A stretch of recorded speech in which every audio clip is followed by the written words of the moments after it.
tripping over that, so I'm just gonna move it.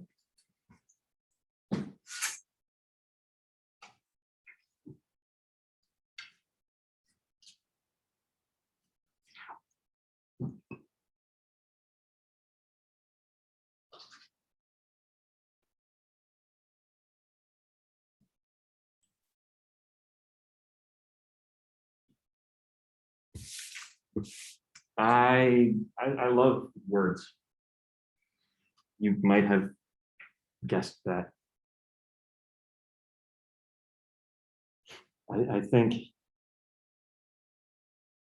that any human endeavor that conveys meaning is super cool. Any representation of a thing that you figured out that you tell someone else about, that's a magical thing. Like that's, in a lot of ways, that's the human thing. That's what sort of sets the species apart in a certain telling, I think.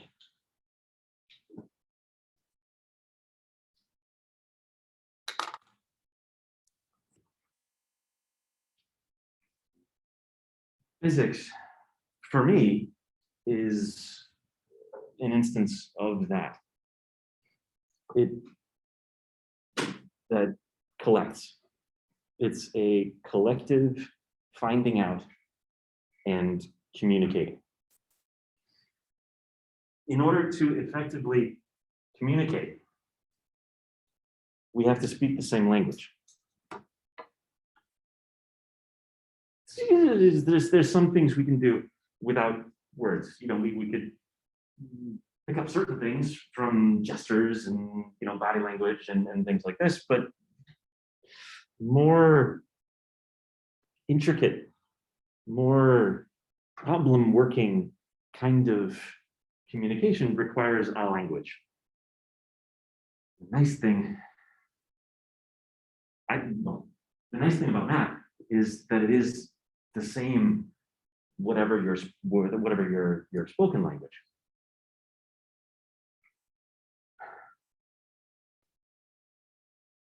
There's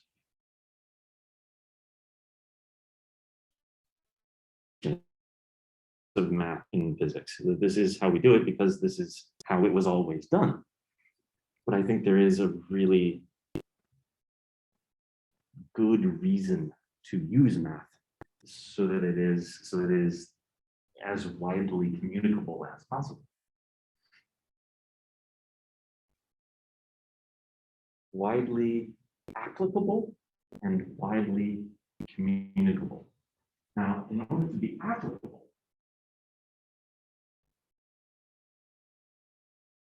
not only just like we need to agree on the parameters of our communication, we need to agree on the parameters of our working. I have figured out a thing, but it only works in this room. Useful, but not as useful as it could be, we might recognize, right? And the great sort of draw for me to physics, I guess, is I guess twofold. I love a good puzzle.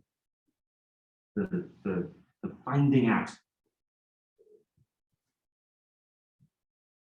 Even like something as sort of linear as a jigsaw puzzle, in the sense that there's one job, and then when you do it, you're done. Put all the pieces in. It's almost like the finished image. Yeah, it's cool. It was the finding out and then figuring out what goes where and what the strategies are. And okay, you start with the corners. Why do you start with the corners? Oh, and then you put the edges. Why do you put the edges together first? Well, there's these types of, and there's this whole strategy to this. And that becomes the cooler thing to than the finished product.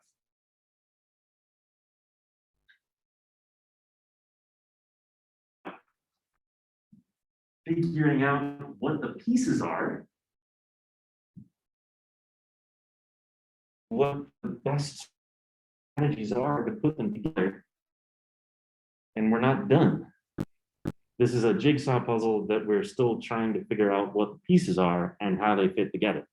And that it's a puzzle that isn't actually finished yet, and we're trying to put it together as we obtain new pieces. It's the coolest puzzle. And there's so much power when it works.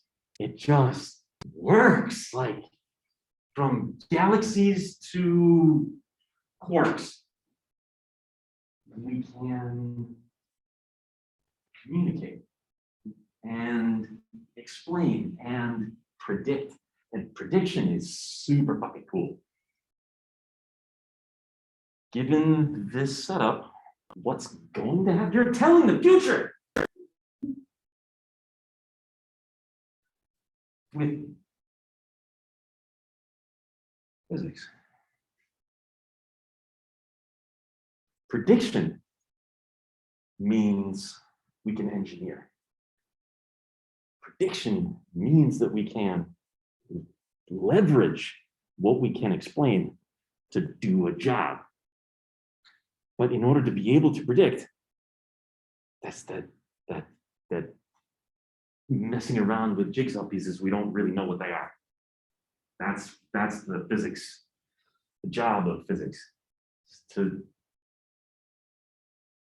find things out that someone can use to perform some task, do some job, make somebody's life better somehow.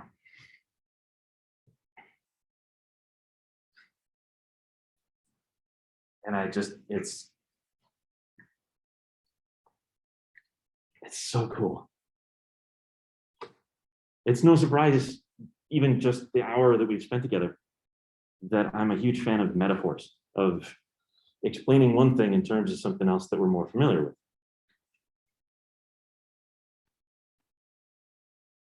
The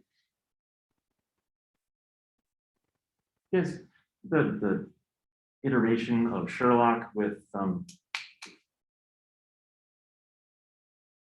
Martin Freeman and what's his name? Hamburger Cumberbatch, or whatever his name is. Benedict? Yes. Did you guys watch that? No? The character, the Sherlock character has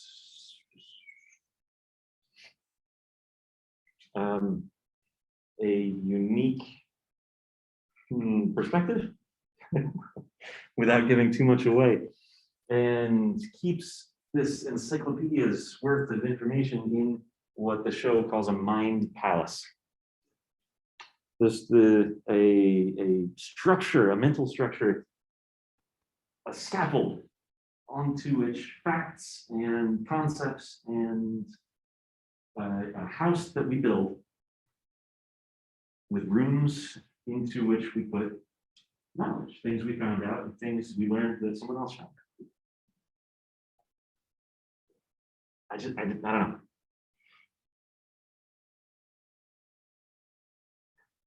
I think it's great. Cosmology to zoology to technology to more technology, different technology, other technology.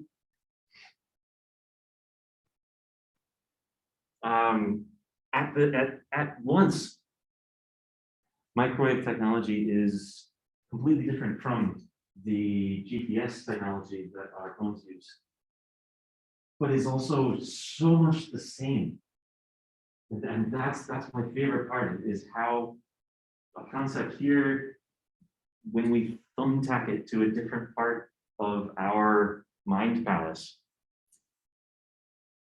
means something in a different room in the house. medicine, chemistry,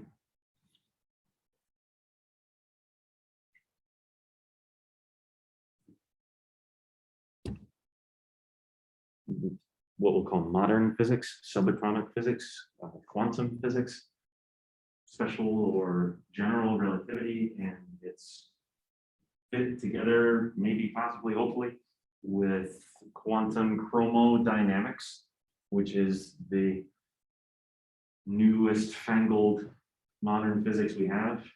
In addition to up, down, top, bottom, charm, and strange quarks, we also need to talk about colors, apparently.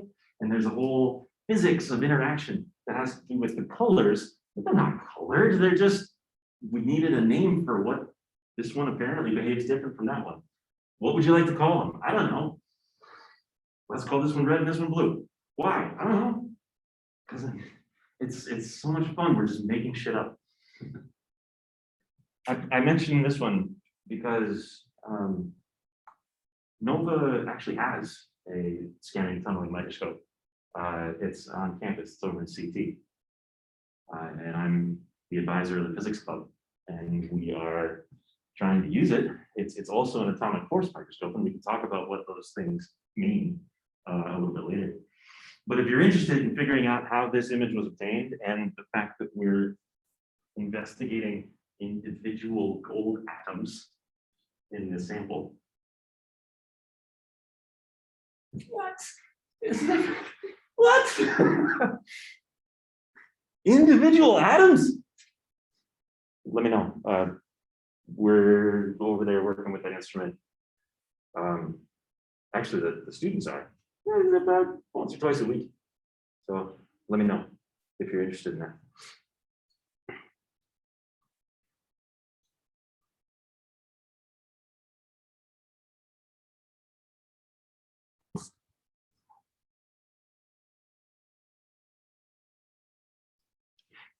All right, so that's enough,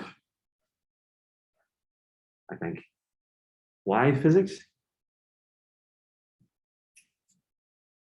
We make observations with the goal of explaining phenomena. And if we put enough explanations together, then we can predict phenomena. And then we can engineer.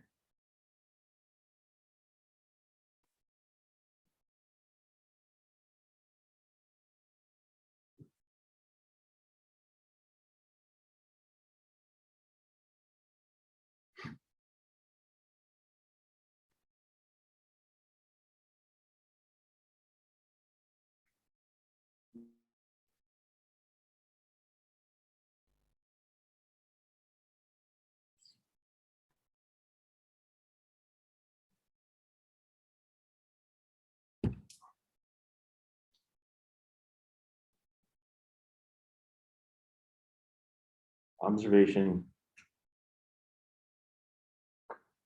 leads to question. Question leads to controlled observation, which is another way to say experiment. And that we can trace back roughly to Galileo and Galileo's contemporaries. The slide is here because the textbook includes a short discussion of the evolution of physics. It wasn't always the physics that we're doing. It used to be Aristotelian.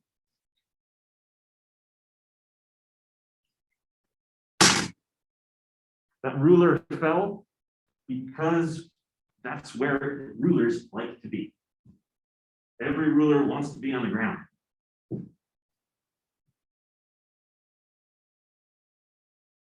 That's Aristotelian. It doesn't, like, it sounds kind of weird at this point, knowing what we already know. But it was a philosophical physics. Much more interested in describing what was happening and having that be the end of the conversation. This object falls because it's supposed to. Because Objects like this fall. That's what they're supposed to do. It's only doing what it's supposed to do, and that's the end of the conversation. Why? Why is it supposed to do that? As opposed to something I love the question more. So I can thank Galileo. Yeah, and a large pile of other people. No one highlighted in our textbook existed in a vacuum. There were many, many other folks involved in the transition from mere description to experimentation.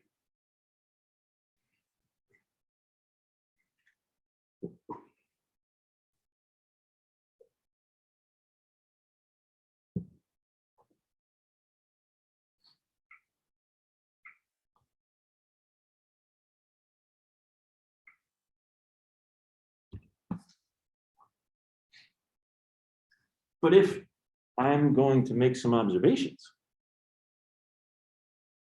now, the more quantitative, the more numeric I can be, the better I am able to communicate across languages. All right, so instead of saying that this room is one room long and one room deep, which is true, that doesn't do much for us. Even if I said, well, it's 17 tiles across. That's numeric. That's a good start, but it doesn't do a whole lot for us because how big is the tile? So if we're going, we should, just like we do when we speak words, agree on what the things mean. If I'd like to measure the size of the room, I'd like to do so using words that mean the same thing to each of us.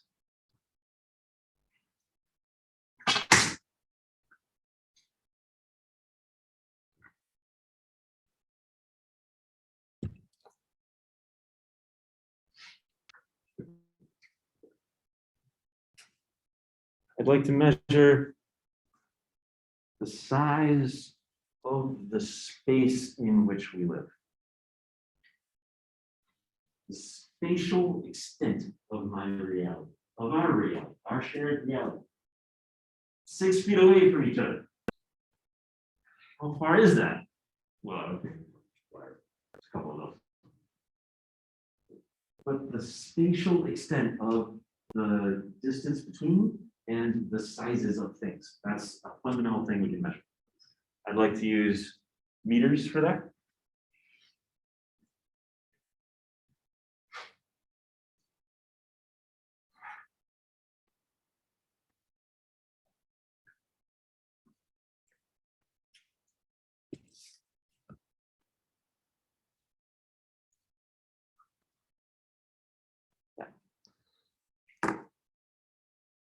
And I might want generally to refer to this kind of measurement, whatever the unit we use, and we could use many. We've already used 2. 3 if you count tiles, although that's not super standard. Feet, meters, inches, kilometers, cubits, whatever unit we use to express a particular measurement. They're all measurements of spatial extent. I might like to refer sometime to the entire category, the entire family of spatial extent measurements. It's a fundamental dimension of our perception of our reality. I'd like to call it the dimension of length. The textbook makes a distinction between physical quantities whose meaning we define in and of themselves, and those that we define in terms of other quantities. We can measure, if we have a really, really, really fast stopwatch and a flashlight, we can measure a meter. We can reproduce it every time.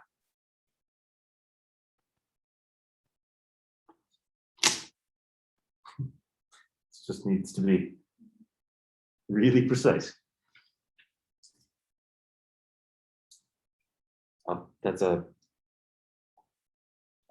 spatial extent measurement is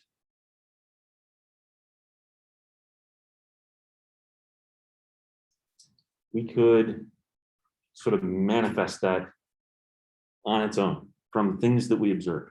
We'd have to be very precise about it, but we could, if we needed to, without a meter stick, reproduce the thing that is the spatial side of a meter. Other quantities, we would need a meter in order to obtain for ourselves on a spot, like a milliliter of volume is a derived spatial measurement. Think about the volume of a box, length times width times height.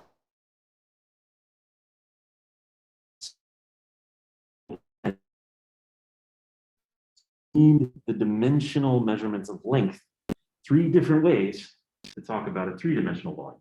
Volume is a derived quantity. We get there via length.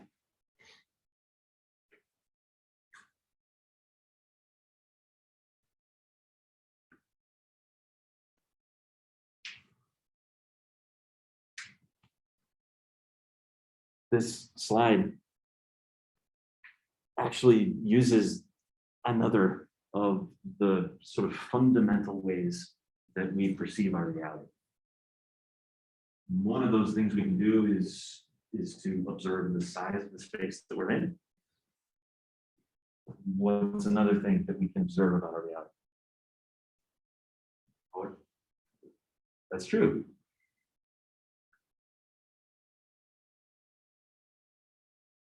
Well, time. Why do you want to measure time?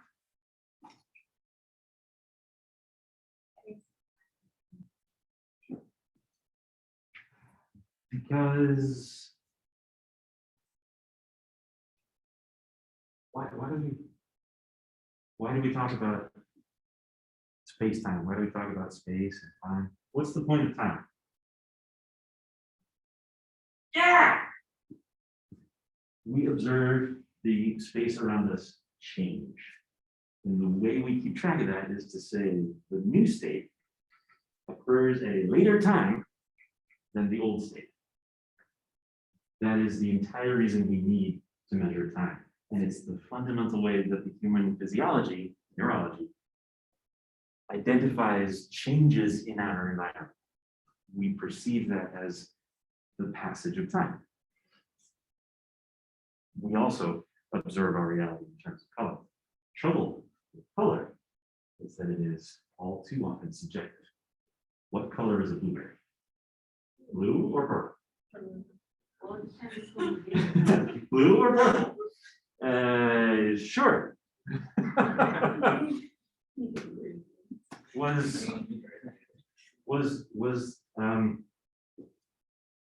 that dress white and gold or blue and black?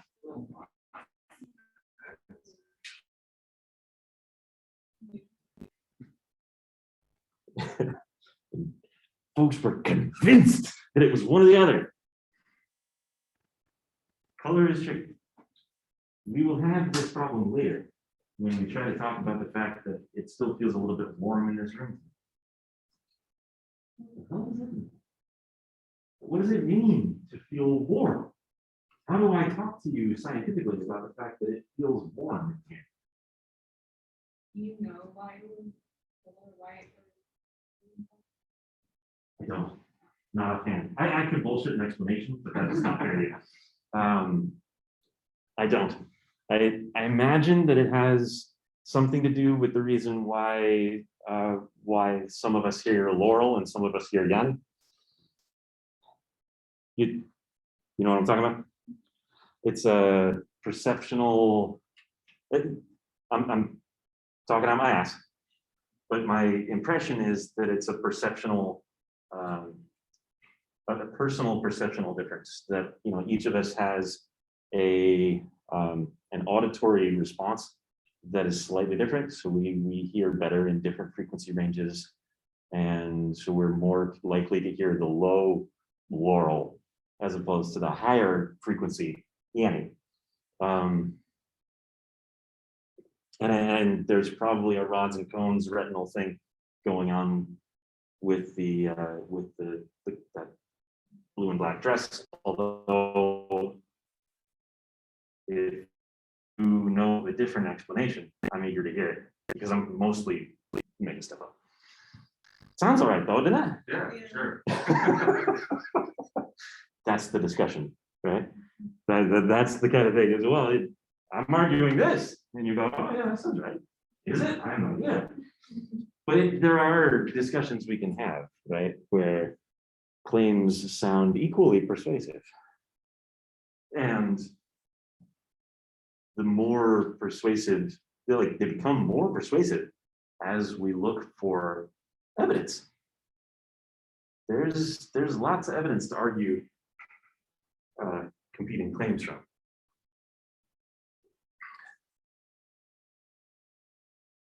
Time.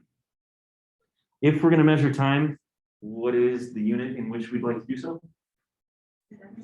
Seconds. Are there others? Sure, of course. Any measurement of time, I'd like to elevate it to the dimension of time. We can make a length, a spatial extent, or we can make a measurement of temporal extent. How much time? What is the third really sort of true human thing that we observe about our environment? Space and time. Can you see gravity? Because that's cool. I want to know what that looks like. That would be so cool, right? Like some sort of daredevil superhero that instead of seeing the like Doppler effect or the instead of seeing sonar, being able to see gravity. Wouldn't that be so cool? I don't know what that would look like, but it's neat to imagine. How do you sense gravity? I think you're onto something. I feel pulled. Weight. Yeah. Yep. And in order to have weights, mass. Space, but then how much shit is in the space? What is taking up that space? There's more shit taking up this space than this space. How do we quantify that? Yeah, mass.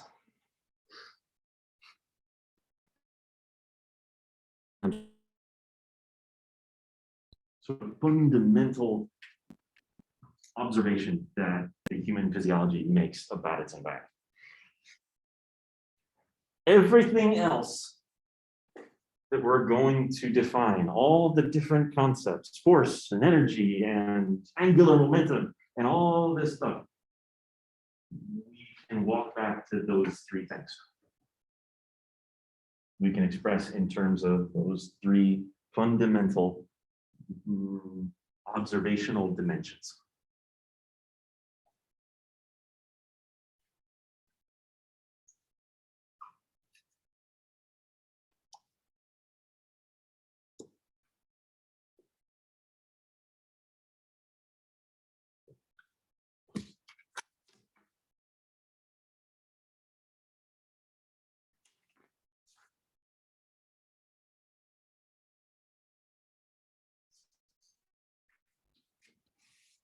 So, therefore,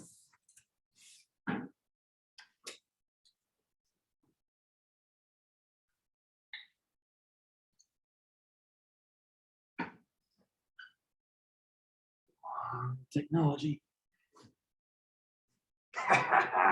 Perfect. Okay. It's not super visible on the screen there, but it'll do.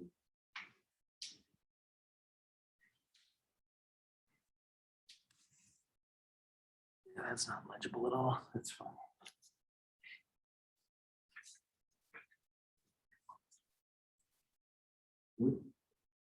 This is my first time back in the classroom.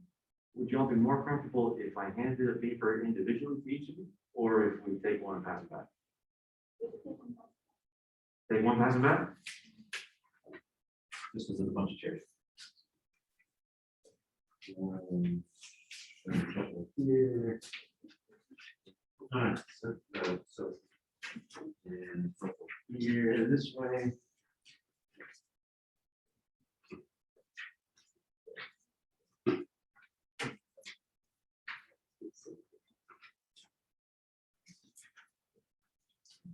Length, mass, and time, LMT.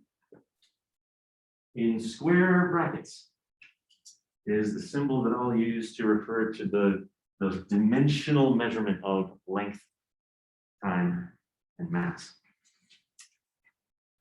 Some symbolic variable A, I don't know what it is apparently expressible as the dimension of length divided by the dimension of time squared. And so on. These things, Game of Thrones, yes? Anybody watch? No, no one watched Game of Thrones? I don't like it. Tough room, okay. It's in one of the early seasons. It is known. Missandei of Narth says that to Daenerys at some point in one of the, not Westeros, the other place. Essos. Should be called Esteros, right? Westeros and Easteros. But it's not, anyway. These things are known. I don't know why they're known, but let's take them as given for now. Is this a good relationship? If symbol V has the dimensional content L over T, and we square that, is that dimensionally the same thing as the dimensional sort of content represented by the expression A multiplied by X?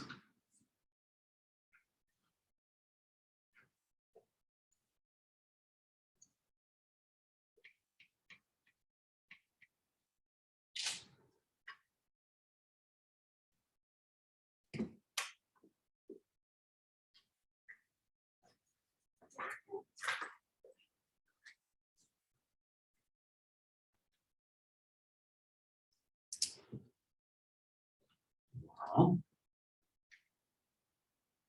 V, replace V with the dimension length divided by time, and then the expression says I should square that. And the question is that equal to what I get if I take the dimensional content of variable A and multiply by the dimensional content of X?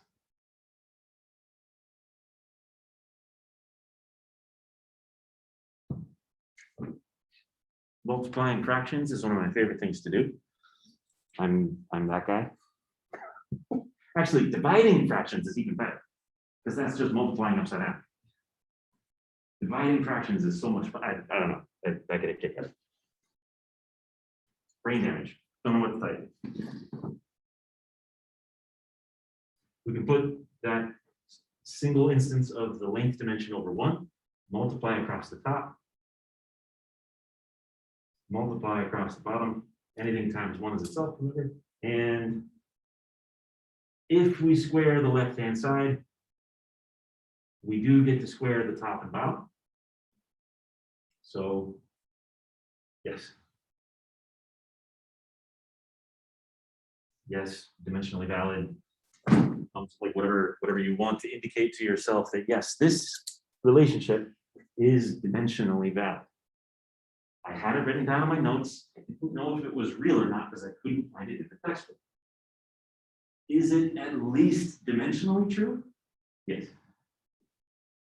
So, to a really, really, really early approximation, like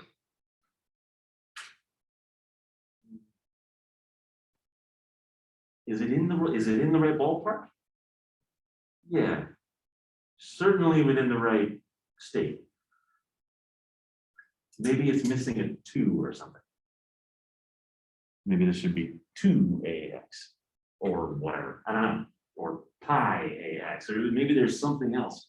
But this is close enough to get me an estimate, at least, if I'm trying to work a problem.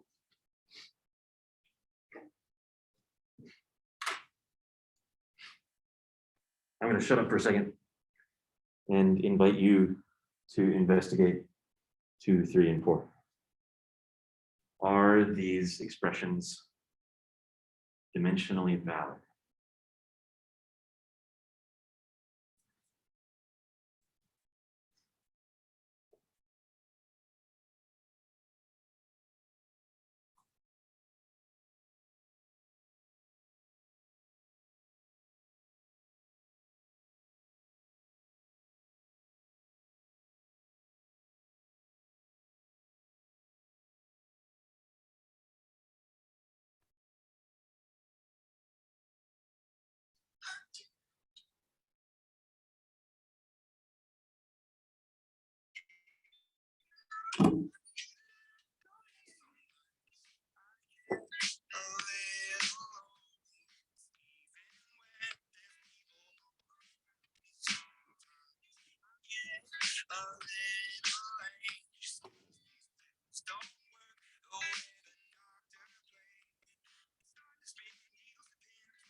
I smile to keep things easy.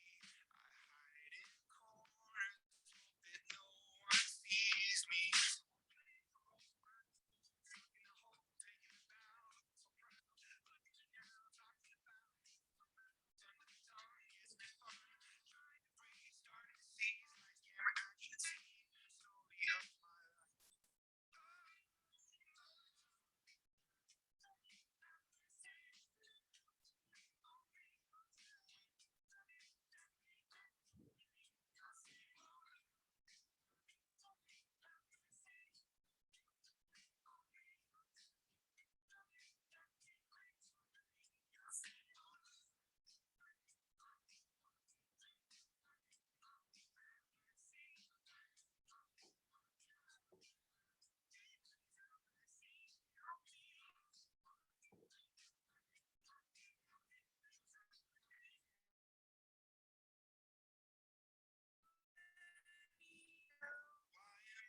So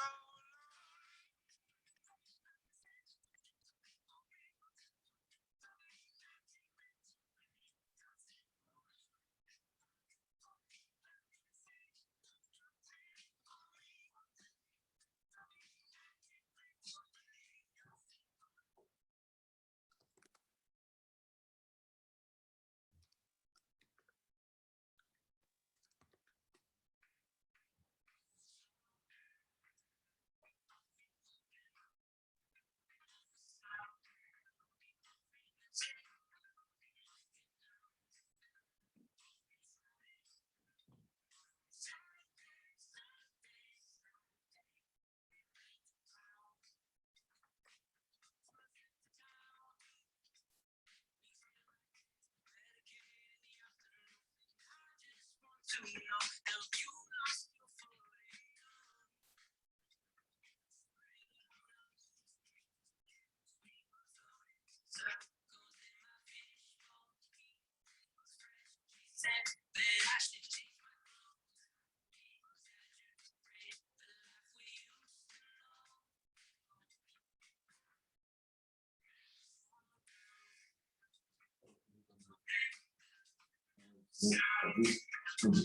It's not stacked up. That's it.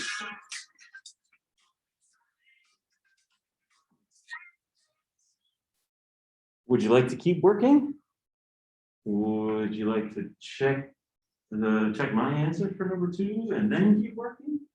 Or check my answer for number 2 and see if it's a thumbs up and then move on to something else? Let's see what this, let me show you what I got and then we'll go from there.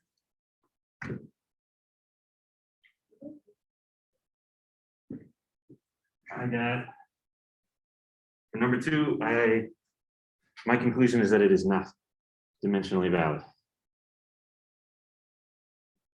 How did I do it? That's what you all got? Whew, okay. I was doing that quick. Thinking about like 3 other things. Okay. Yeah, we've got this length dimension on the left-hand side doesn't go anywhere. And then it doesn't match what's on the right-hand side. Excellent. I am cheating because I have looked at this worksheet before. So now I can ask you, what do you all think about it? No? No. No. I got a yes. No. No. Has anybody read the book World War Z? It was a movie with Brad Pitt about zombies. And in my opinion, the movie did the book a terrible disservice. The book is so cool. There's all of this like international geopolitics involved in the response to the evolving zombie thing. Really neat. Like the response of each sort of nation has a slightly different feel based on their like traditional international stance. It is really, really like well put together, I thought. And the movie had absolutely none of that.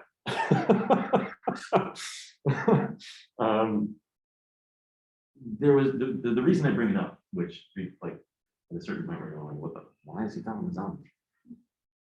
One of the nations had this like culture. There was some sort of like brain trust think tank at the top of that national government, and if one person in the room was of a different opinion than everyone else in the room, then it was incumbent on the entire group, because there was the one holdout. Like if there were 2, then I guess you could have an argument, but because there was 1, everyone had to go figure out what was the deal. Like, is there something to what this one person is talking about? Can you talk me through it a little bit? I just put you hugely on the spot, for which I'm sorry, not super sorry.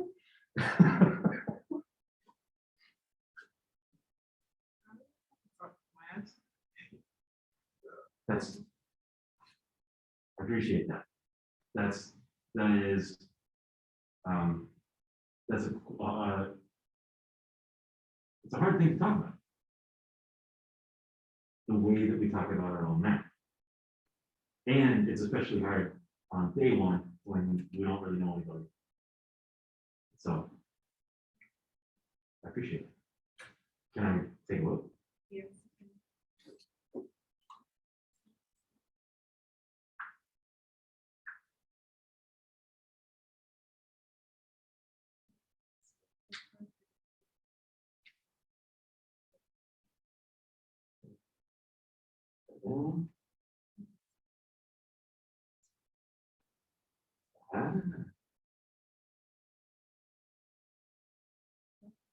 So on top, there's a T, Q.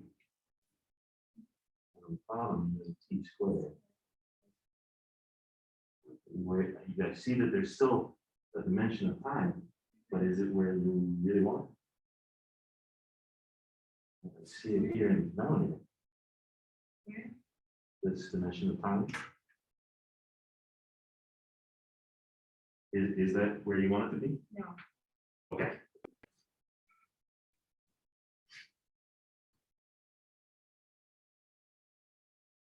The last time I ran through this question,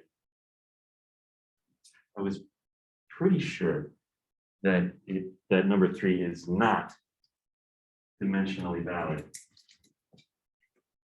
But I told you I was cheating. I didn't actually work it just now. So just real quick. L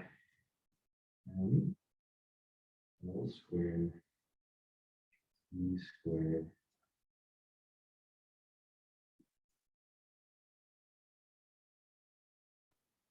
oh man, division by fractions. My favorite.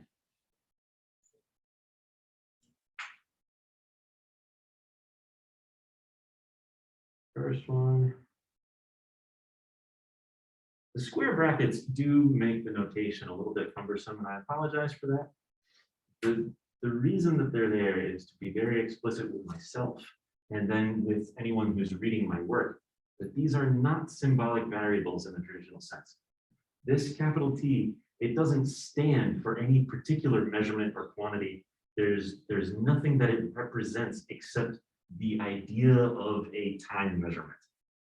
So it's a different sort of symbolic quantity, and that's what those square brackets are trying to do. And that is the kind of like explicit representation of a thought process while working that is a muscle that I don't think gets used a lot, that we are going to train in this gym. Yeah. No.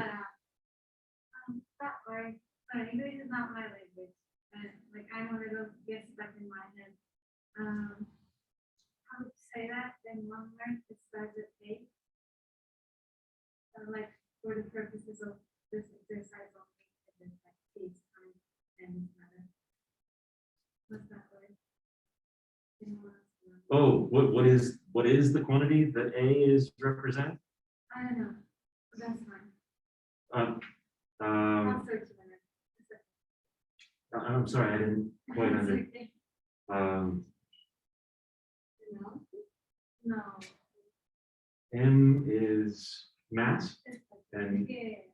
L is length. Mhm. And Yeah, so I mean, for the purposes of this, you assign M T, right? There's a word for Oh. that. I forgot what that word is. I'm I'm sorry, it just gets stuck in my head. oh, I think it starts with A, but I can't. I don't know. Sorry.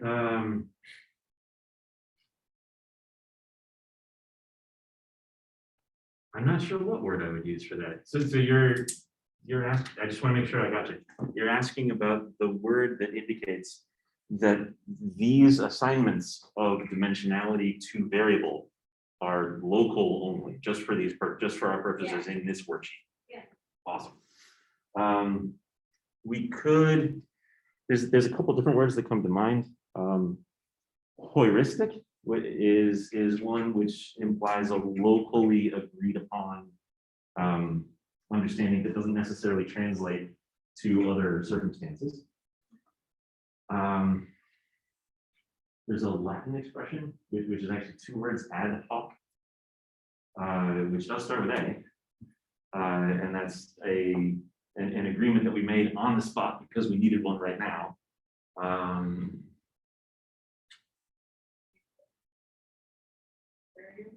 Yeah, I mean, it's a locally assigned variable, if we'd like to think of it in terms of coding.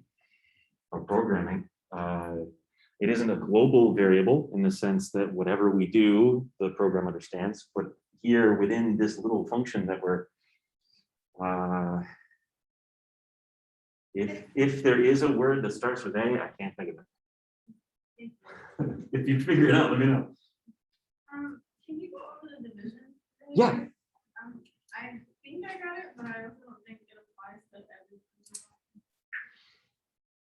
The division by the second fraction. Okay, hold on, I'm gonna. Division by fractions is the multiplication by the reciprocal of the divisor. That is, in other words, the thing that we are dividing by gets turned upside down, and then we multiply. Straight across, right? Yep, across the top and across the bottom. And then whatever we've got, we can eliminate it. Yeah. L and M. My preference is to eliminate first. But that's a shortcut. Like that's a step taken mentally that isn't taken explicitly, which has, you know, advantages and disadvantages. So I see a mass divided by another mass. We've got squared length. So when we divide length squared by length, that leaves us one of them in the numerator. And the same thing happens with time cubed and time squared. When in doubt, try it with real numbers. L squared divided by L. Let's try it with 4.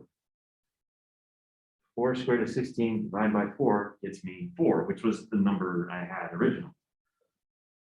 Try, you know, again, t cubed. Okay, so that's 7 cubed is 343 divided by, I don't know why you would pick 7. 7 cubed is 343 divided by 49. It turns out to be 7, but I might need my calculator for that one.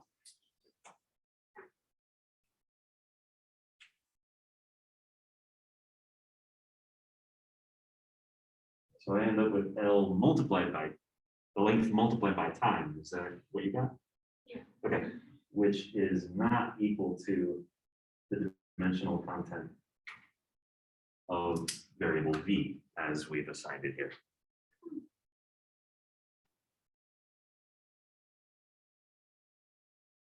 Thumbs up. Excellent. The rest of this activity is, I leave it for you, an exercise for the reader, as the textbooks say.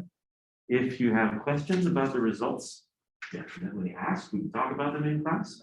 I have no plan to budget additional class time working through the rest of it. Is that all right with everybody?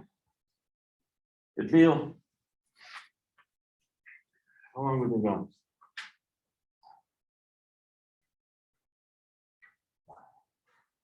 All right.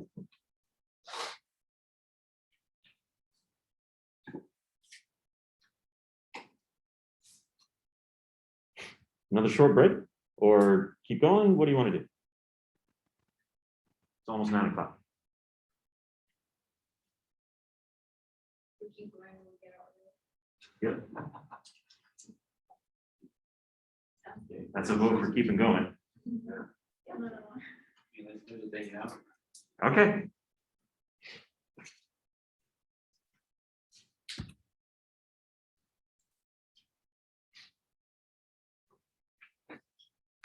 Accuracy versus precision.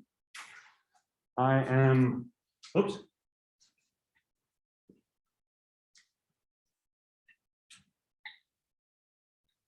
That's better. Accuracy versus precision.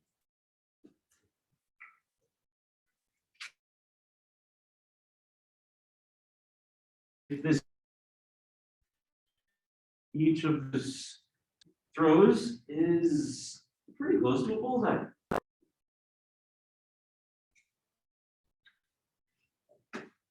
but they are not particularly clustered together very well. If we compare this image to this one, these throws are clustered together. Precise, exact. They represent a small variation from each other, a small mutual variation. Whereas these represent comparatively a much larger mutual variation, even though they're centered on the target. Arguably more accurate, closer to the bullseye, but more variable as well. That is to say, less precise.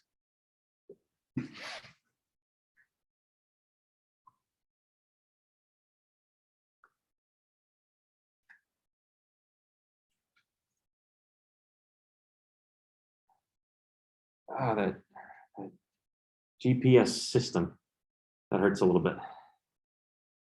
I get what the global positioning satellite system, okay, but couldn't you just say GPS? Global positioning system?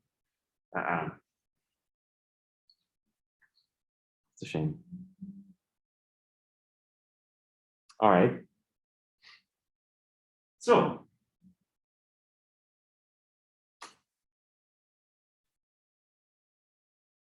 repeated measurements, repeated observations of the same phenomenon, throwing a dart, let's say, or pinging the location of a restaurant from a GPS.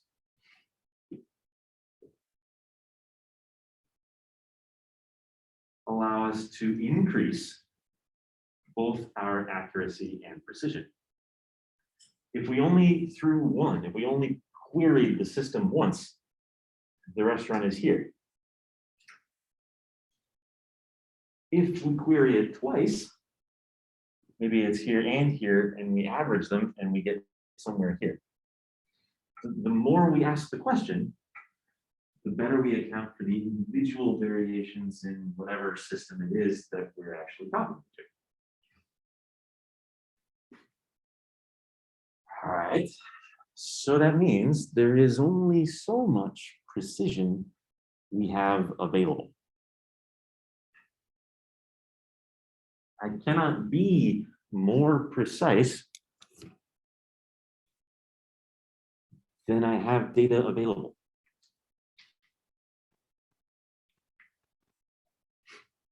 Suppose I travel 5 meters in 3 seconds. 5 meters in 3 seconds. What was my speed?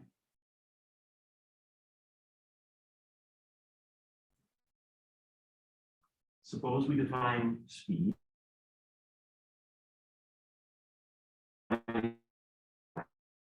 So we take 5 meters, we divide by 3 seconds. And our calculator tells us the answer is 1.6666666666666667, which implies that when we measured 5 meters in 3 seconds, it wasn't just 5, it was 5.00000000000 and 3.000, because our numeric representation is just that, a representation of the precision with which our measurement was collected.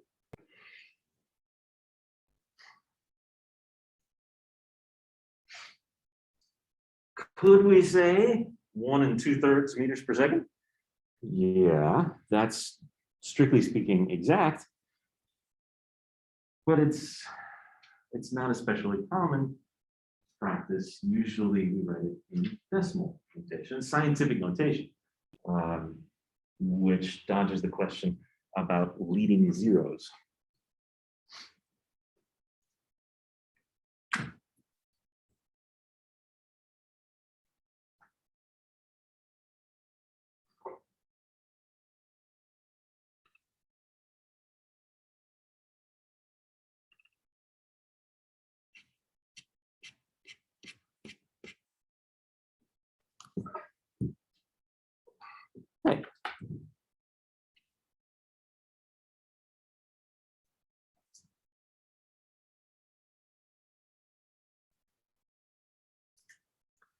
Oh.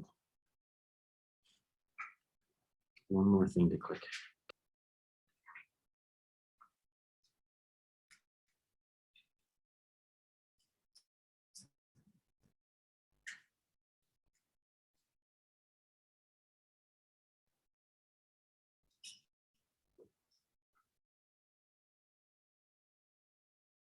There we go.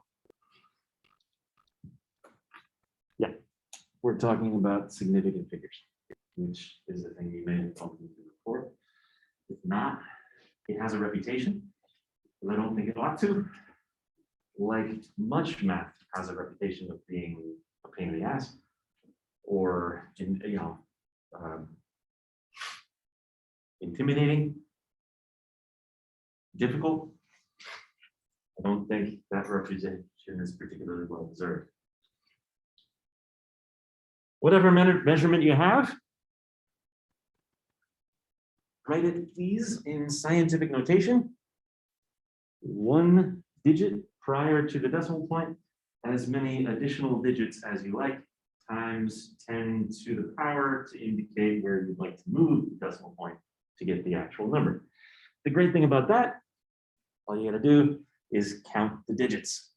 How many digits did you need to express that thing right up until times 10 to the whatever? That's how many significant figures you got.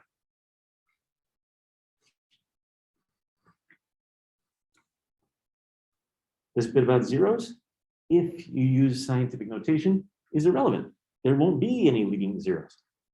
We never write 001.397. We just write 1.397. So there aren't any leading zeros to ignore. All the other zeros are relevant. So, number of sig figs in the following measurements. Let's start with C. How many sig figs?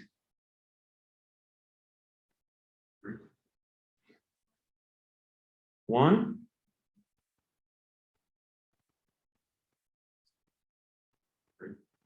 Why 3?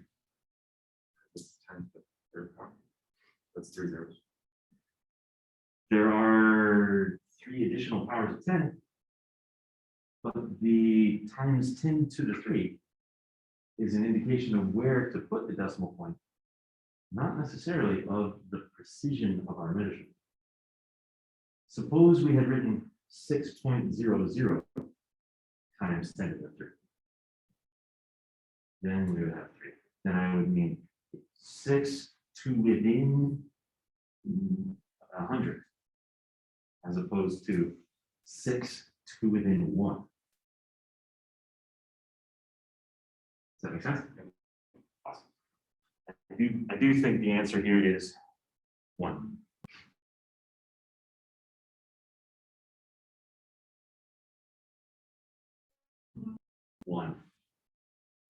Yep. Because if we wrote it in scientific notation, it would look like 9 decimal point times 10 to the negative 4. That times 10 to the negative 4 part of the scientific notation just tells us where to put the decimal, not how many places of significance we have. Thumbs? Excellent. One more for fun. D.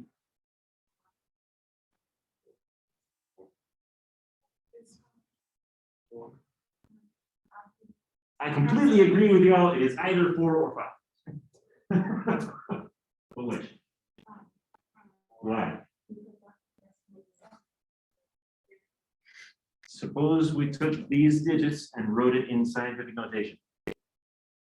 8.7990 times 10 to the 1.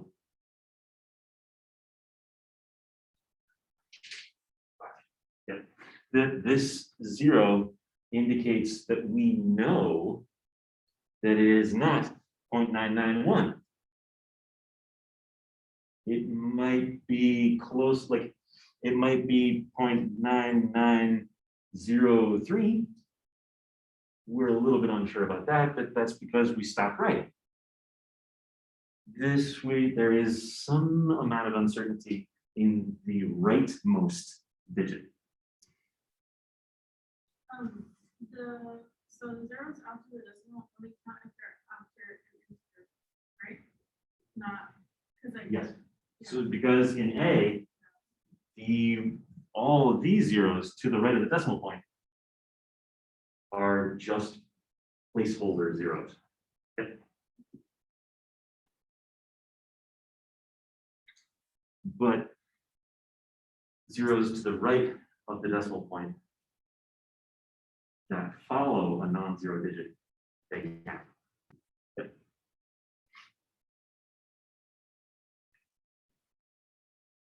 Oops, keep walking over here. Suppose we need to do math with numbers.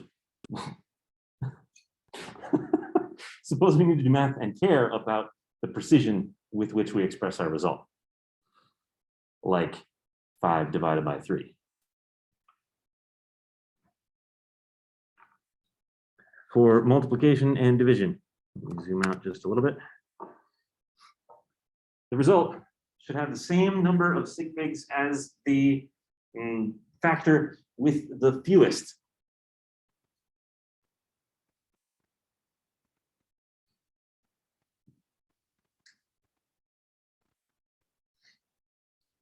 Suppose we're calculating the area of a circle, pi times the radius squared.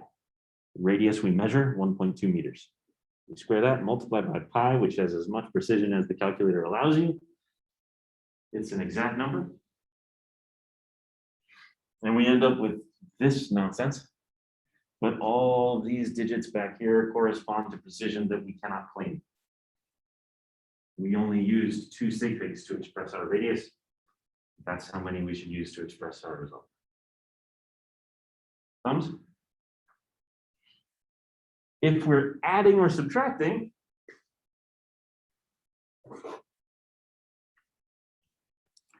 it's about decimal places.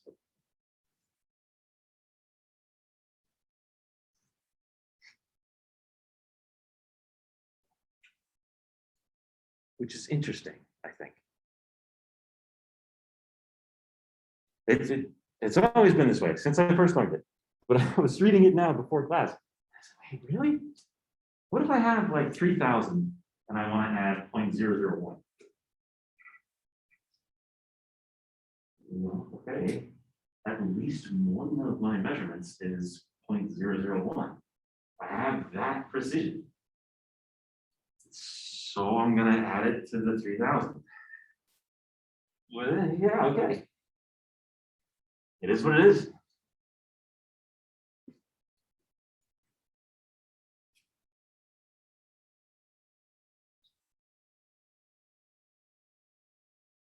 Y'all aren't going to argue with me?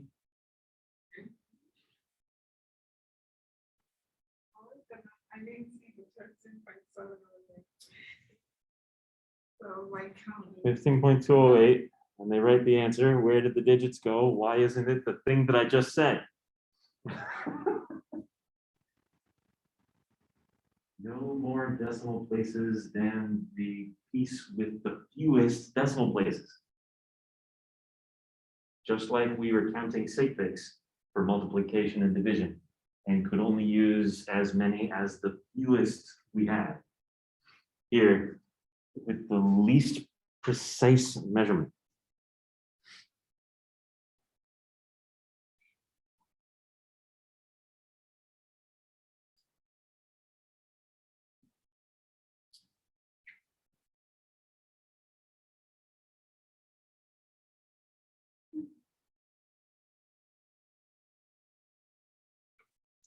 Oh, it's typeset weird, that's why. I'm looking at these two numbers going, what are you talking about? That 13.7 is also a part of this story. We just went on a little journey together. We saw a thing, we didn't understand it, and we worked together to figure it out. If I was writing the story of that little moment, the shared interaction we had where we looked at this and didn't understand, because it was presented to us in a confusing way as part of the story. All right, so let me ask you, what if we weren't adding 13.7?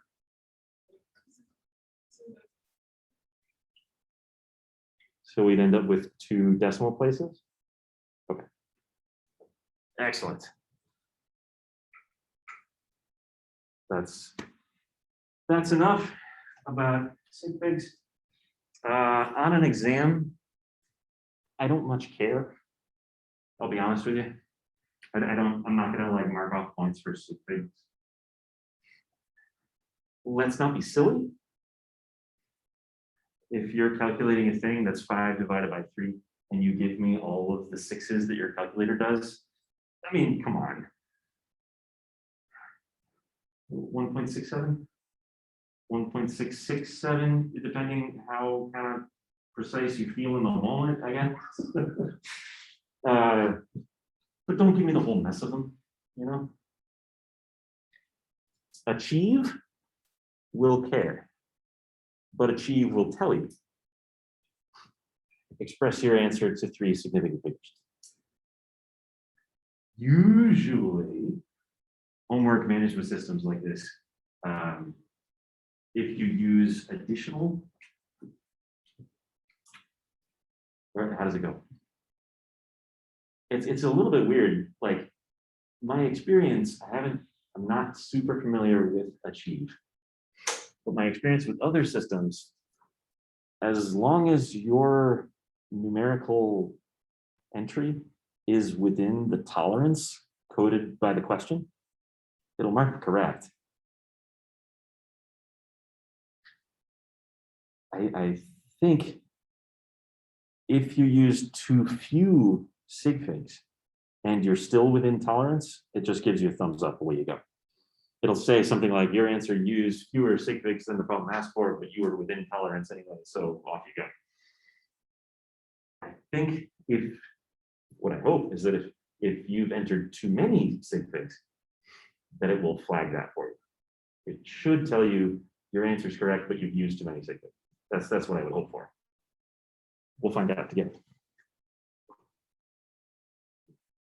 Speaking of Achieve, by the way, if you have tried, say you've already purchased the access and you found the Macmillan link in Canvas, and you've navigated over to what it looks like, you don't see much because there aren't any activities assigned in Achieve yet. That's why nothing, you get there and it kind of looks like not much is happening.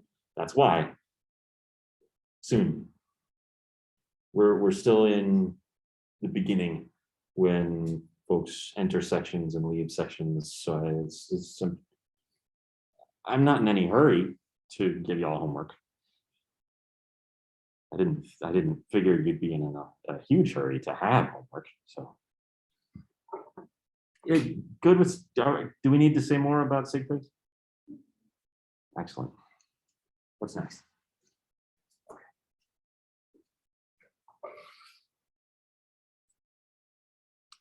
Back to this.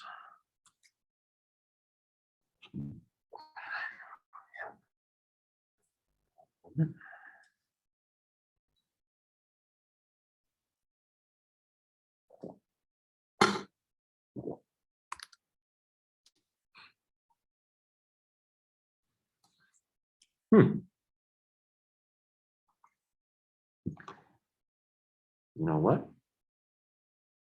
Actually,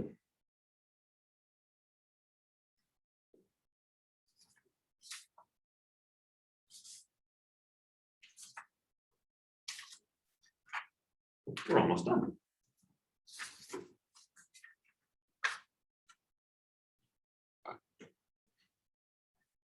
An explicit declaration of the precision with which we have made a measurement is important. So too is a sort of holistic understanding of the size or scope of what I might expect from a particular result.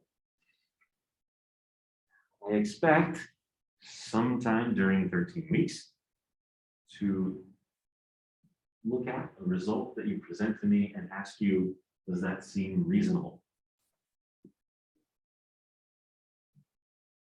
What does that mean? Well, it's one of those subjective words, but let's work together to figure out in what ballpark I expect this result to be.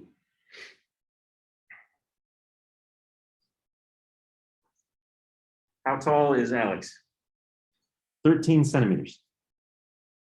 Is that reasonable? John says no. Oh, says no. Yeah, okay, no. We know it's not reasonable. Because it's not the size of a person. Okay. 1.65 meters. Is that reasonable?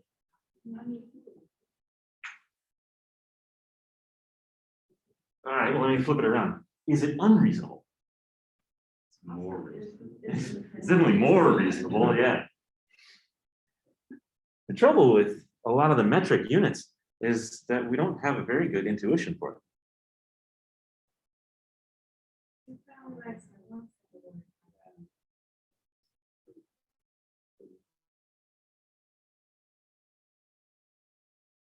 The conversion, that's the thing. That's what I need to, that's the thing I missed. Unit conversions.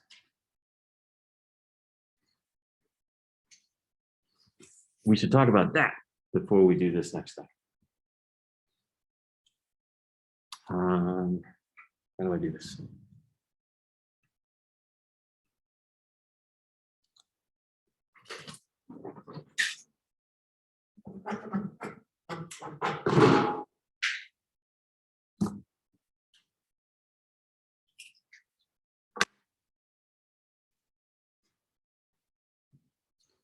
.65 meters. Is that reasonable? What if I claim 6 feet 7 inches? I know, but would you know that that was too short? Or I'm sorry, that I was shorter than that? Yeah. All right. We have a different intuition for 6 foot 7 inches than we do for 1.65 meters. So how do we figure out whether our measurement, 1.65 meters, is reasonable? We can convert it into the unit that we're more familiar with.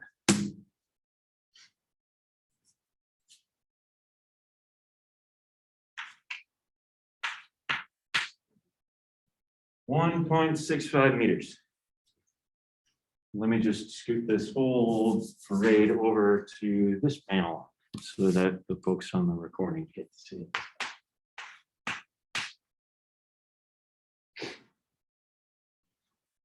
In order to illustrate the method, I'm going to be less efficient than you can be. Y'all can look up directly the conversion from meters to feet. I don't have it memorized. What I do have memorized is the conversion from inches to centimeters. I don't know why. I think the reason why is that because it is exact.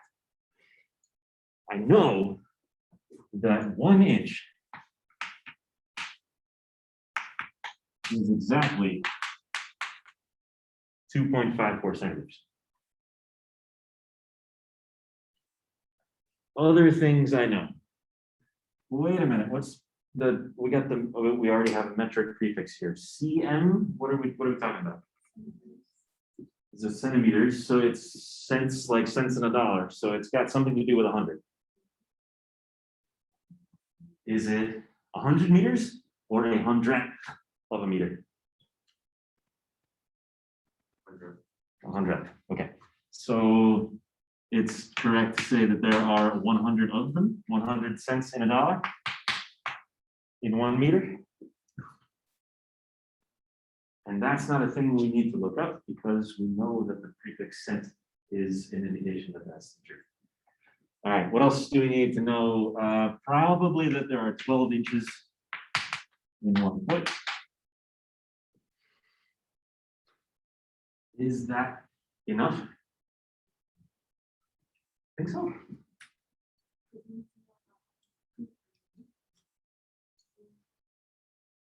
And that's really the question I want to answer, that I can manufacture the answer with this information.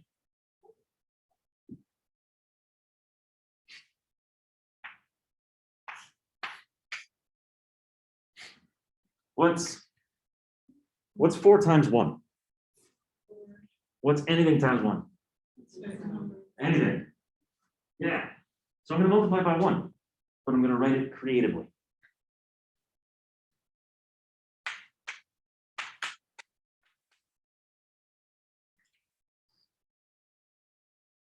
This fraction has the value 1 because its numerator is equal to its denominator. We just said that. But if we multiply, like we just multiplied those dimensional representations, we've got meters on top and meters on the bottom. The meters will cancel, and we'll end up with a new number expressed in centimeters whose value hasn't changed because we only multiplied by 1. I didn't want to talk about centimeters. I wanted to talk about feet. Well, fine. I can get to feet if I have inches. I've got a thing for that. Can I get to inches from centimeters? Yeah. Let's multiply again. Centimeters are in the numerator right now. So if we engineer the value 1 so that centimeters are in the denominator, then they'll cancel when we multiply fractions.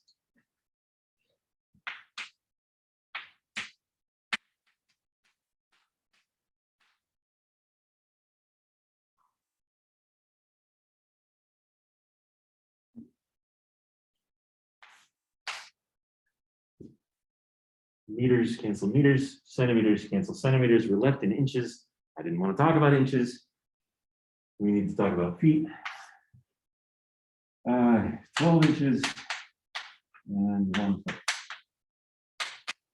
When we multiply across the top, when we multiply across the bottom,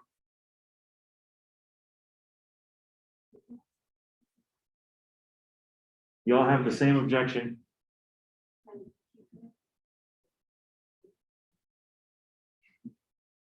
As written, wait, that's the right conversion factor, isn't it? 12 inches is 1 foot? Yeah, you're absolutely right. As it stands, inches times inches, we're going to end up with square inches per feet, which is nonsense. I guess it's true, but what the hell? Yeah, you're absolutely right. That's upside down. Appreciate that. Keeping me honest.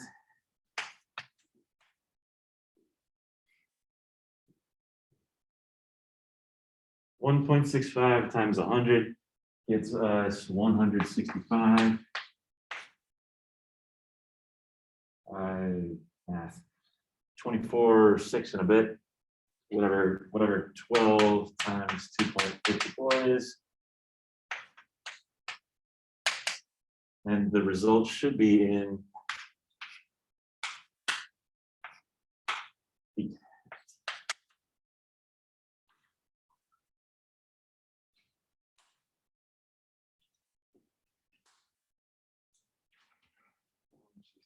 Divided by 12, and also divided by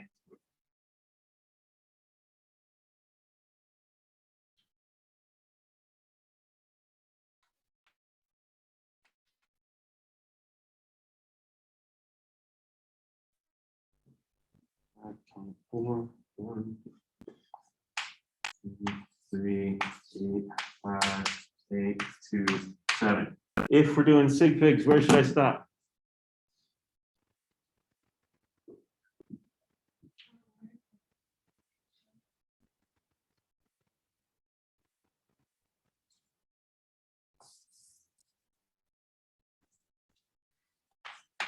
5.41 feet.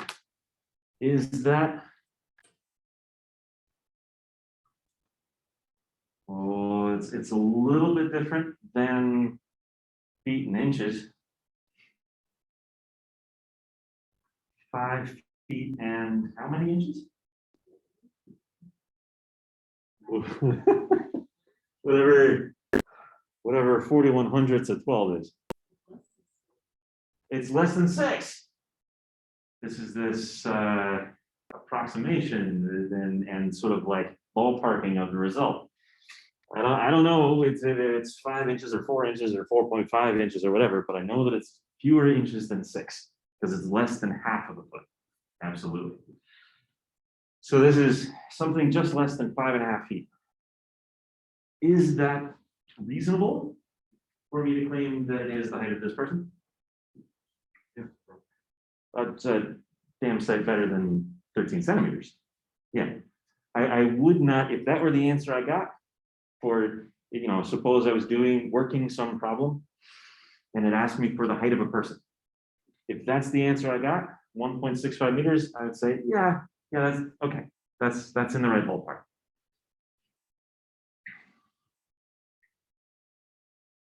So we've got two sort of related things that we just talked about.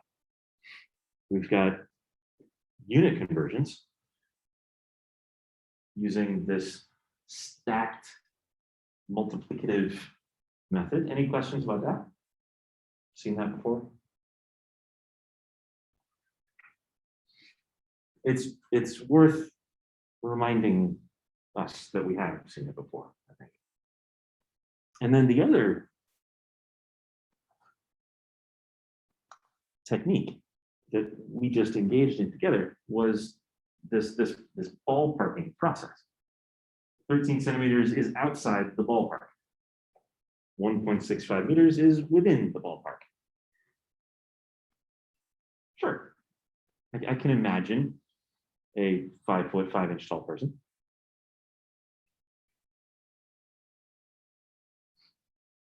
I mean, I suppose I can imagine a 13 centimeter tall person too, but less real, I think.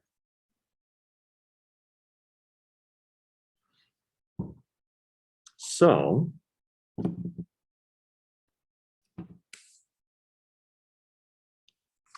I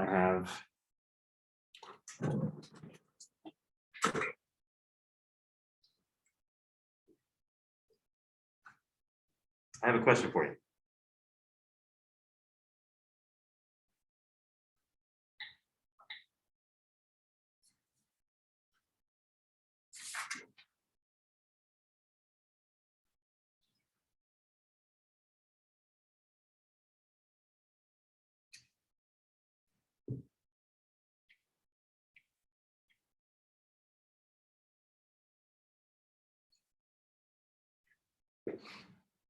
A bank stack has 100 $100 bills.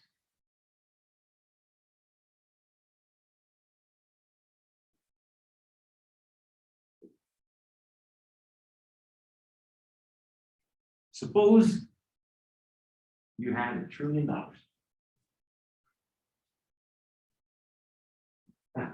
Wakes you up, right? Oh, what a thought. How even much is that? How big is $1 trillion, really? Or 1,000 billions? I don't know, yeah. But really, if you handed me a big pile of bills, would I know, like, would I be able to tell the difference between $1 million and $1 billion? I feel like We have to understand. because it's a big difference, but like, you gotta know how much. It's Right. Because like $1 billion is still like half a trillion, like you need to tell. But you wouldn't know how to- Right, I mean, if you showed me 2 piles, I could tell you which one was $1 trillion. But if you handed me the small one and said, here's $1 trillion, but you can't count it. How would I, like, do I really know how much that is? So let's figure it out. Or let's try to get a ballpark for it. Let's literally put it in a ballpark. Let us arrange bank stacks to cover a football field. How tall does the layer get? If we have $1 trillion? The whole field. 4 feet. Full football field. In stacks of 10. Well, in stacks of, yeah.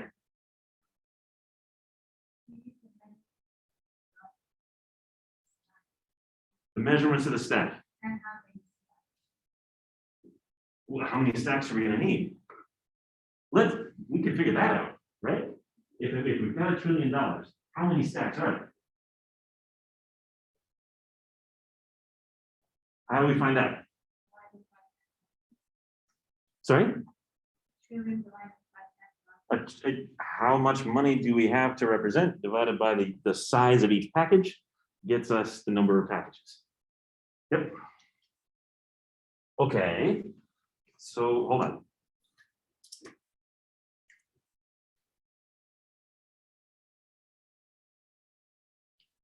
First question. How many bank stacks?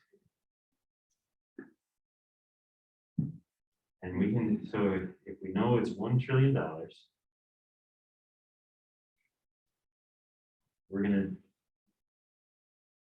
multiply, we actually want to convert $1 trillion into the unit of bank stacks. That's really what we're aiming to do.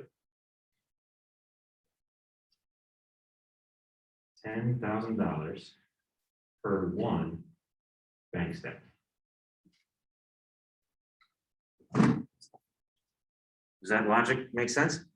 Yeah. This will end up talking about the dollars will cancel the dollars, and we'll end up with a measurement of bank stacks that is equivalent to $1 trillion. Now I just need to figure out how to express 1 trillion in a way that my calculator understands.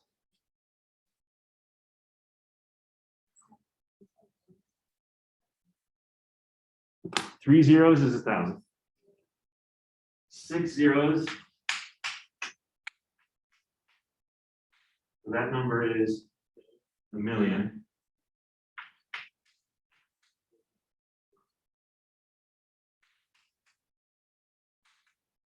Trillion. 1 times 10 to the 12.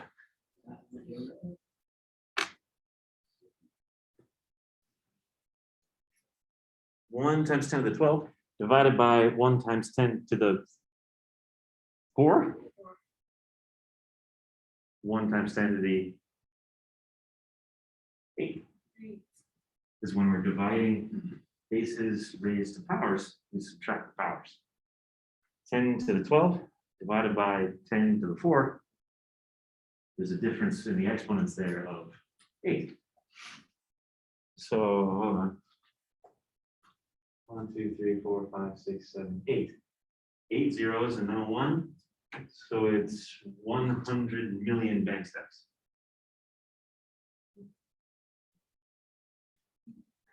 All right, so now what? Okay, how big is a football field? Suppose we express it in imperial units. Suppose we express it in yards and feet and instead of metric. 100 yards from end zone to end zone. Right, is it the middle and then it's 50 either way, and then the end zone is another what? Another 10 yards either way.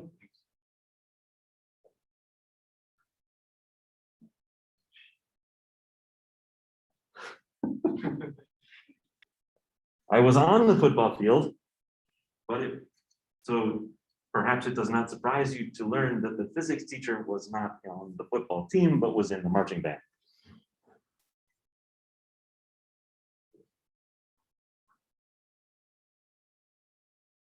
So, okay, so what if we keep the math really nice, like really well behaved, and let's just say it's 100 yards.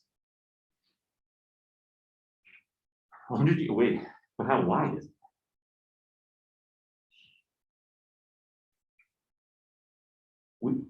So this activity, this exercise is about making an estimate. Approximating, getting a reasonable neighborhood, a ballpark we can kind of get behind. If you told me the number was this, I would believe you. So, in these cases, like, what if you literally have no idea, not the slightest idea of how big the football field is, you know what I'm saying? Like, do you just come up with like a random number and your answer is always? On an exam? Yeah, as long as you tell me what you're doing. So in this context, I would assume that a football field is 100 yards by 50 yards. Seems reasonable. It's about half as wide as it is long, I guess. Thinking about games I've watched, that's roughly right. I have no idea. Is it actually 45.3? Probably. I don't know. In a situation like this, to look up the dimensions of a football field, I think are permissible. I would stop at a certain point once we get to looking up the thickness of an individual bill. Because at that point, we're doing the calculation as opposed to making an estimate. But if we'd have to do a little bit of research to sort of convince ourselves that a football field is 100 by 50 yards instead of 100 square, that's all right. Because like I'm just saying, I know like football field, Sure. right? But like in the case that like you genuinely like don't know, you can just take two numbers, like even if they're nowhere near like it's the actuality. I mean, I would, if I had my preference, do that and then indicate I just made up these numbers because I really don't have a sense for what the size of this thing is.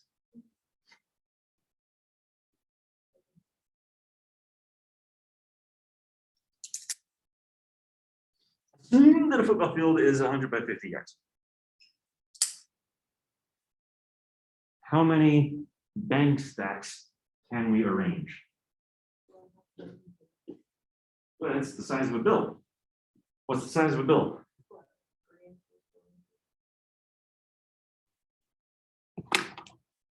It's a little bit longer than a phone and about as tall. Depends on your phone, I suppose, right? All right, so what if, all right, here, let's do this. What if I said a dollar bill or $100 bill or whatever was 20 centimeters long? That's pretty close. I think it's a little bit long, but it'll do the job. So what if well, because we said we were going to use the imperial units, right? 8 inches? That's a little bit awkward. What if we decide it's half a foot and use 6 inches? Still pretty close. It's pretty close. I mean, it's about right. Close enough for jazz. 6 inches by 3. All right. How tall do you think a stack of 100 bills is? Let's say it's $100 bills. So we've got 100 pieces of money.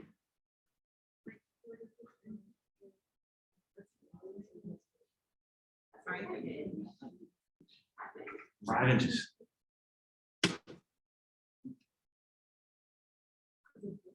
I think they're brand new. I guess brand new or old, it's sensible. Yeah.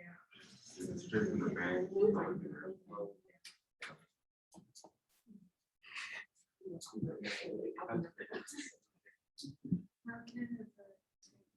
Uh-huh.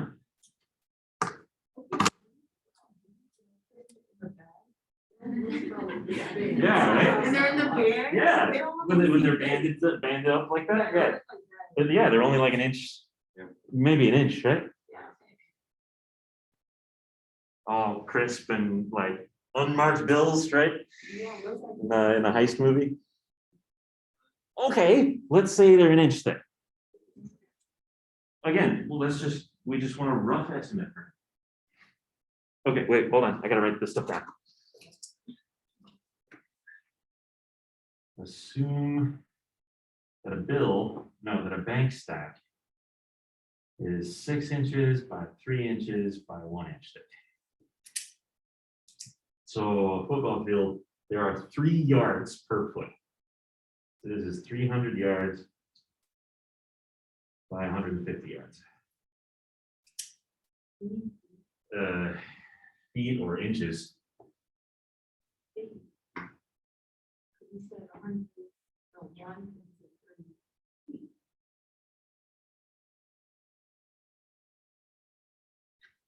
These are inches. These are yards. Would y'all like to work in inches or feet?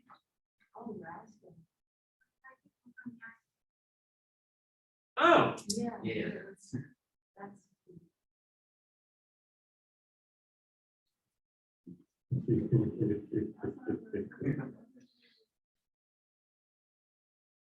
okay, question stands. Would y'all like to work in inches or feet? Feet. Feet. I don't know, why not? Does it matter? Not really. If we use inches, the numbers we end up with are going to be really big. Because we're going to be talking about 3,600 inches. If we use feet, we're going to have decimals or fractions. That's a choice that we make. And that's one of those choices that is yours. As you're working this problem, that's a decision that you get to make.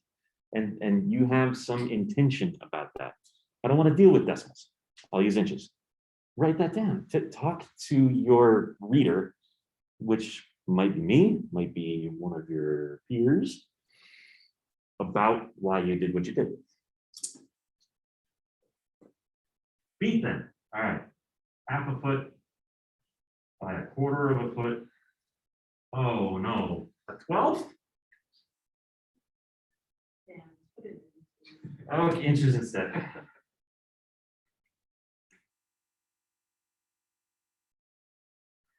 Gonna use inches, right?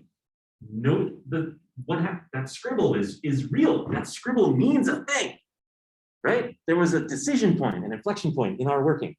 That scribble means real, like, thought about the work we're doing. Okay, 3,600 inches by half of that.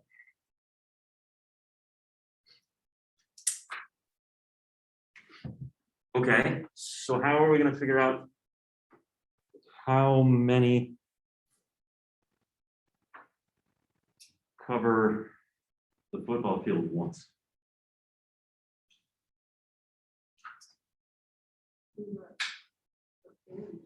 Area. Okay, so we need to know the area of the football field.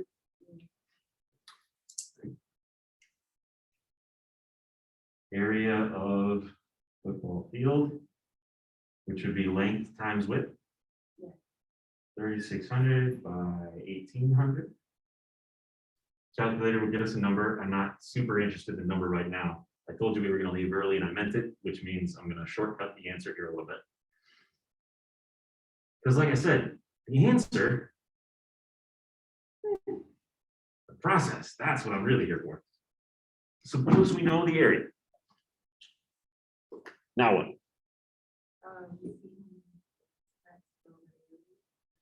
How do we do that? Area of a bank stack. Yep. So, and we compare how many bank stacks cover the area of the football field. All right, cool.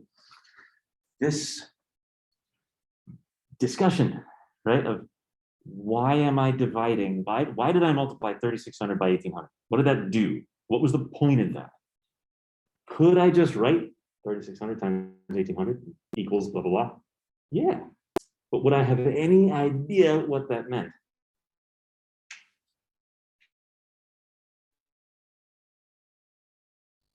Area of bank stack.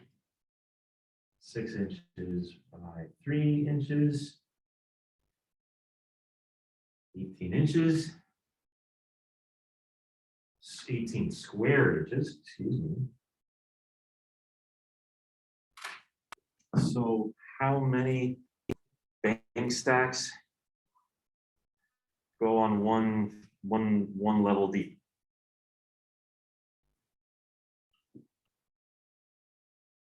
And this is where I'm dividing these two areas in order to determine how many bank stacks will cover the football field once. I would write that out in words. The 18 can cancel with this factor of 18 and leave us with a factor of 100. That's 2 extra zeros.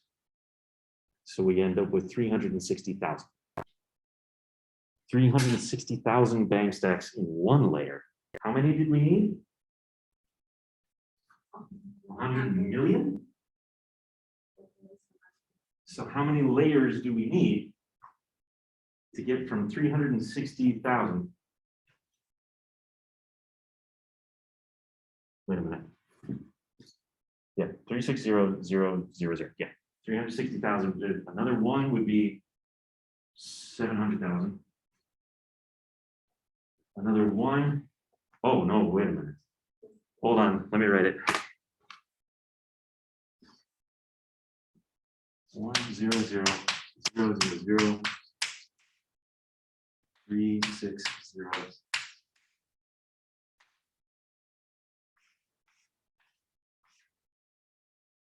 How many times does 36 go into 10,000?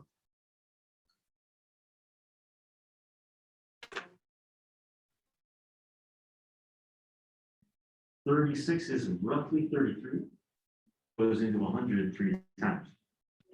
Okay, okay. And here we have 100 hundreds. So it's going to be roughly 3 36s per each 100 of those hundreds. So we've got 300 inches. Did I do that right? That sounds like a lot.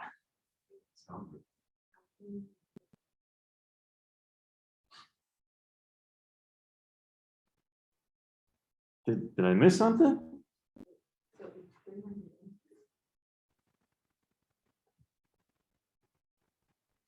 Well, it's 300 layers Oh, because each layer was an inch deep. So then it's 300 inches. 300 inches is like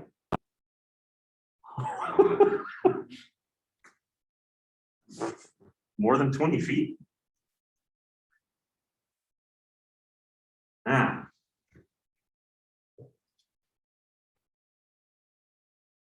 Suppose we weren't doing this together. Suppose one of us came up with this answer, and another of us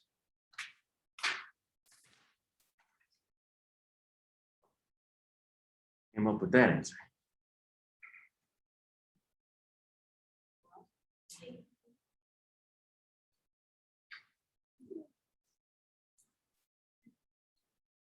That's actually not that different. 300 inches sounds like a lot, but the estimate of those two people is only different by an individual factor of 3. That's kind of neat.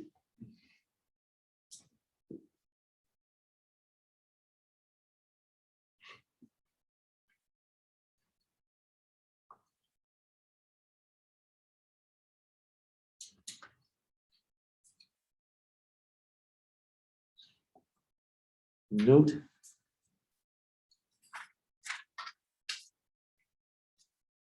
that the work shown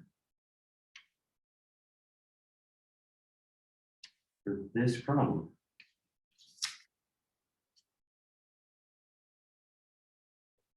is like a page typed, cleaned up with none of the crossouts and none of the like doubling back to say, oh, I meant to do this, or I changed my mind, I don't want to use inches anymore. A full narrative might be 2 or 3 pages long by the time you write it. And like,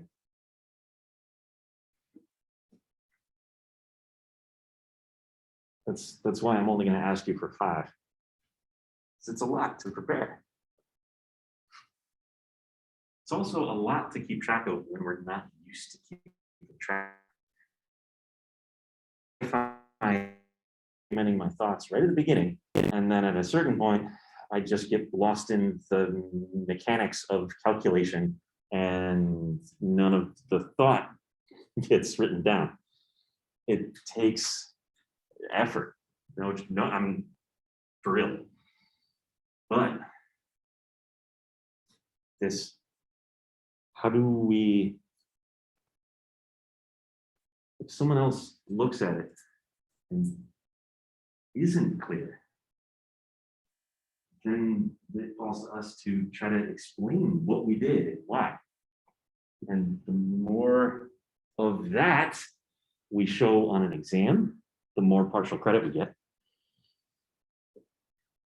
The more we work that skill, the easier it'll be to present our findings at work or in lab or what have you.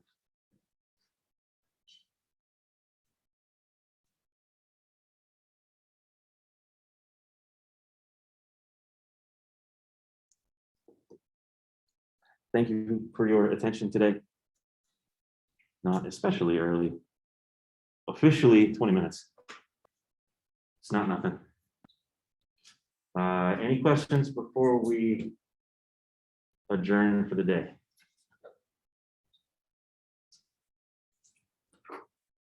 Again, thank you. I will see you on Thursday in the room around the corner.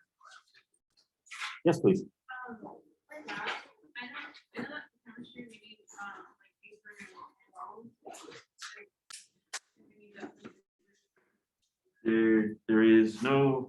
There are no goggles or other attire required. Sorry? How about safety law? I'm sorry. Do we need a safety lab or That is a possibility, but I'll have that. I'll bring that. What you do need is closed-toed shoes. That's the only safety element that I know. It's probably a good idea to have hair tied back, but I don't know that we're doing anything with any apparatus on Thursday that'll catch in that, so it's not super. But closed-toed shoes, we gotta do. it talks from close so that one, some people say yeah, some people say no. What do you think?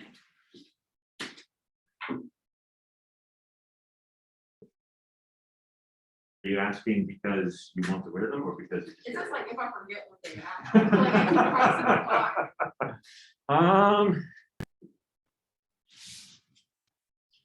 It can still get on the road. Personally, I don't think it's safe to just put on the- Yeah, I mean, we're not doing anything with acid, you know, it's only later that we're doing stuff with boiling water. Some of the things are not light and could hurt your foot if they land on your toes.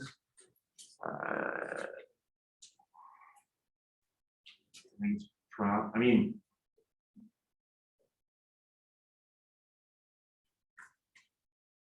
I would prefer not. But if that's the closest toe thing you have, let's do that.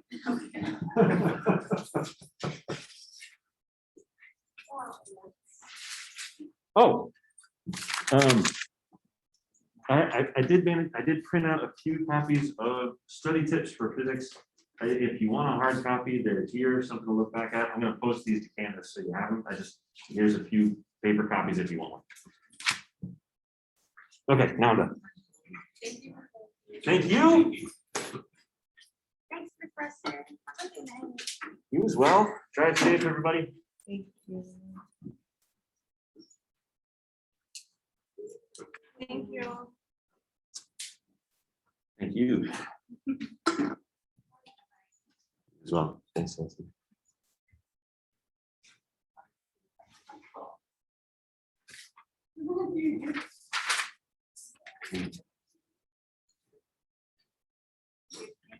You too. Thanks.